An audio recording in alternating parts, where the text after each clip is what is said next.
포뮬러 1이 곧 새로운 국면에 접어듭니다.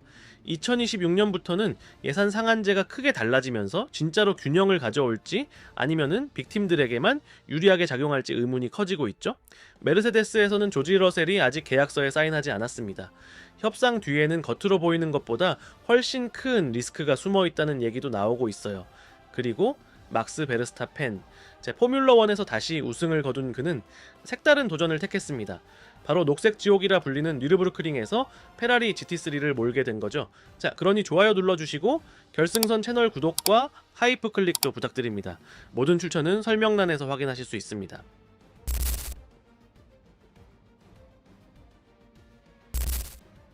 포뮬러 1은 2021년부터 예산 상한제를 도입하며 새로운 시대를 맞이했습니다. 취지는 분명했죠.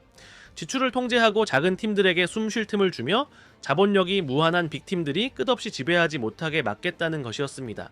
그리고 어느 정도 효과도 있었습니다. 팀들의 재무 구조가 개선됐고 카테고리 전체가 지속 가능성을 확보했으며 심지어 챔피언을 다투는 팀들조차 적자를 면하게 되었죠. 하지만 이제 상황이 크게 달라집니다. 2026년부터 현행 1억 3,500만 달러였던 상한이 무려 2억 1,500만 달러로 뛰어오르는 겁니다. 8천만 달러나 늘어난 이 수치가 많은 이들에게는 모순처럼 들려요. 제한을 두겠다면서 왜 이렇게 늘리느냐는 의문이 자연스럽게 따르는 거죠. 공식적인 설명은 이렇습니다. 실제 지출이 늘어나는 게 아니라 계산 방식이 바뀌는 것이라는 겁니다. 지금까지는 상한에서 제외됐던 기술적 구조적 운영 비용이 앞으로는 포함되기 때문에 그 압박을 줄여주기 위해 총액을 키웠다는 논리예요. 이론적으로는 돈이 더 들어오는 게 아니라 단순히 분류를 재조정한 것뿐이라는 거죠. 하지만 포뮬러 1을 아는 팬들이라면 다들 고개를 갸웃할 겁니다. 규정 속 빈틈은 곧 기회가 되고 페라리, 메르세데스, 레드불 같은 빅팀들이 그걸 활용하지 않을 리가 없으니까요. 여기에 아우디의 합류도 변수입니다. 스위스를 기반으로 하는 만큼 인건비가 영국이나 이탈리아보다 최대 45%나 비쌉니다. 그래서 특별 예외 조항이 주어졌죠. 애초에 시스템이 특례와 함께 시작되는 셈이에요. 게다가 예외가 한두 개가 아닙니다. FIA 재무책임자 페데리코 로디가 직접 말했죠. 원래는 5, 6개 정도 예외를 두려 했는데 결국 20개가 넘었다. 11개 팀의 합의를 얻기 위해 많은 걸 양보해야 했던 겁니다. FIA는 각 팀이 상한안에서 어디에 돈을 쓰든 자유라며 인력 에어로다이내믹스 시뮬레이터 등 각자 전략적으로 투자할 수 있다고 설명합니다. 또 시장이 스스로 균형을 맞추기 때문에 과도하게 구조를 압박하는 팀은 자연히 도태된다라고 주장하죠. 하지만 역사적으로 보면 과연 그 균형이 오래 유지될까요? 결국 지금의 예산 상한제는 레이스를 공평하게 만드는 무기가 아니라 또 다른 해석의 장으로 변하고 있습니다.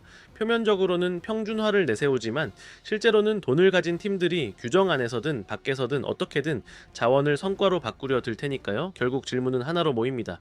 이 변화가 진짜 공정함을 향한 발걸음일까요? 아니면 늘 그래왔듯 자원이 많은 팀들이 다시금 돈을 속도로 바꾸는 오래된 게임의 최신 버전일 뿐일까요?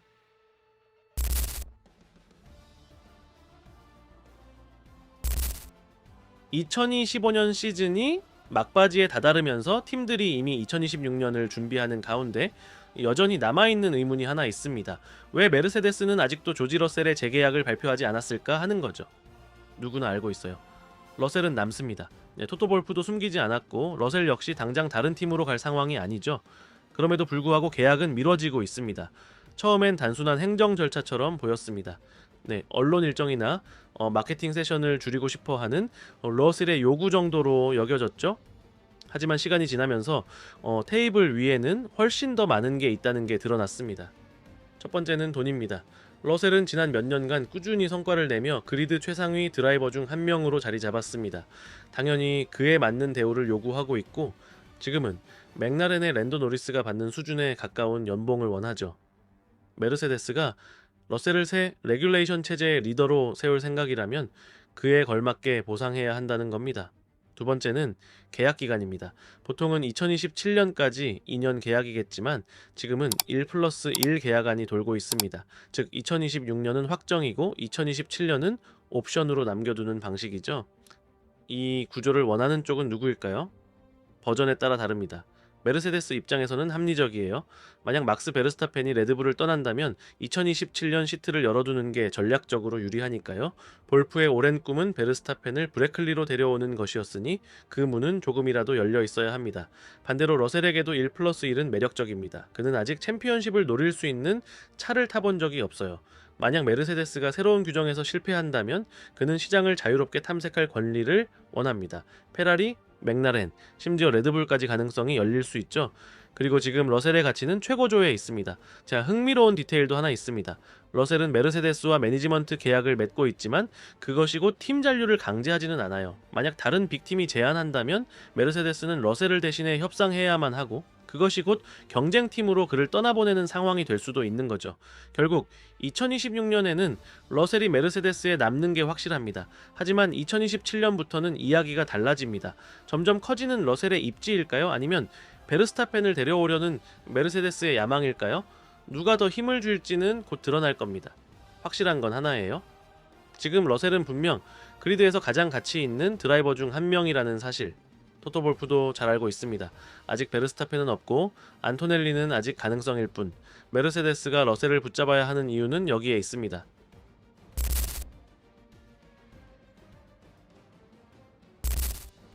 막스 베르스타펜이 지금 커리어에서 가장 흥미로운 순간을 맞이하고 있습니다.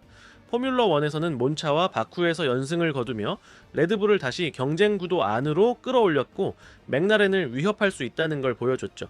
하지만 그 와중에도 그는 캘린더 바깥에서 새로운 도전을 택했습니다. 바로 전설적인 뉘르부르크링 노르트슐라이페, 녹색 지옥이라 불리는 곳. 베르스타펜은 에밀 프레이 레이싱의 페라리 2906 GT3을 몰고 공식 레이스에 나섭니다. 단순한 테스트가 아니라 포인트가 걸린 진짜 레이스, 그리고 세계에서 가장 가혹한 트랙 중 하나에서 치러지는 도전이에요. 사실 그는 이미 몇 달 전 프란츠 헤르만이라는 이름으로 같은 차를 몰아 테스트에 나섰고 GT3 클래스 신기록을 세운 적이 있습니다. 그때 기록이 워낙 비현실적이어서 차가 규정을 벗어난 것 아니냐는 의혹까지 나왔죠. 하지만 베르스타펜은 단호했습니다. 모든 건 규정 안에서였다. 이제는 공식 무대에서 실력을 증명할 차례입니다. 이건 즉흥적인 모험이 아닙니다. 최근 몇 달간 그는 출력이 낮은 차량으로 여러 경기에 출전하며 경험을 쌓았고 필수 조건인 A 라이선스도 이미 취득했습니다. 목표는 명확해요. 2026년 24시간 뉘르부르크링에 출전하는 것, 헬무트 마르코도 포뮬러 1 일정만 허락한다면 맥스는 자유롭게 나설 수 있다고 확인했죠. 이미 시뮬레이터에서 수천 랩을 돌며 준비해온 건 잘 알려진 사실입니다. 여기서 드러나는 건 우리가 잘 모르는 베르스타펜의 또 다른 모습입니다. 그는 단지 기록이나 거액의 계약을 위해 달리는 게 아니에요. 그저 운전대를 잡고 싶어서 달리는 게 좋아서 레이스에 나서는 겁니다. 자, 마치 세나가 카트에 몰두했던 것처럼, 알론소가 인디애나폴리스와 르망에 도전했던 것처럼 말이죠. 자, 포뮬러 1 하나로는 다 담을 수 없는 열정인 겁니다. 그 영향은 바로 나타났습니다. 첫 번째 공식 주말에만 이미 5만 명 넘는 팬들이 그를 보기 위해 노르트슐라이페로 몰려왔습니다. 이번엔 페라리를 직접 몰고 나서니 기대는 더 커졌죠. 물론 포뮬러 1이 그의 최우선임은 변함없습니다. 하지만 뉘르부르크링에서는 무언가 다릅니다. 팀 오더도 없고 수백억짜리 계약이 전략을 좌지우지하지도 않아요. 오직 드라이버, 차, 그리고 세계에서 가장 험난한 트랙만 있을 뿐입니다. 아마 단순한 재미일 수도 있습니다. 아니면 그가 왜 레이스를 시작했는지를 되새기는 순간일지도 몰라요. 하지만 한 가지는 분명합니다. 베르스타펜이 트랙에 들어서는 순간 포뮬러 1이든 GT든 전 세계가 멈추고 지켜본다는 사실. 이번 모험이 그의 커리어의 또 하나의 역사적인 승리로 기록될까요? 베르스타펜이라면 절대 의심할 수 없겠죠? 영상이 마음에 드셨다면 하이프 버튼 꼭 눌러주시고 좋아요와 구독, 알림 설정도 부탁드립니다. 결승선 채널은 매일 새 영상을 올리고 있습니다. 모든 출처는 설명란에서 확인하실 수 있어요. 고맙습니다. 그리고 다음 영상에서 또 뵙겠습니다.